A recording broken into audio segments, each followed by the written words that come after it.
Hey guys, in this video I will show you how to create a Wise account. Alright, let's begin. First, download the Wise application from your App Store and open it once the installation is complete. On the main screen, tap on the Register option to get started. Next, enter your email address and tap Continue. Wise will send a verification link to your email. Open your email, tap the verification link, and approve your email address to proceed. After verifying your email, select your account type and choose your country of residence. Tap Next to continue. Now enter your active mobile number.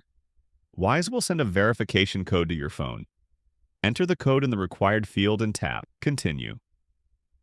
Once your number is verified, create a strong password for your Wise account. After setting your password, tap Register. Select Continue on the next screen, then close the tracking or setup page if it appears. Your Wise account will now be successfully created and ready to use for transfers and payments. So that's basically how you can create a Wise account. That's it for this video. Thanks.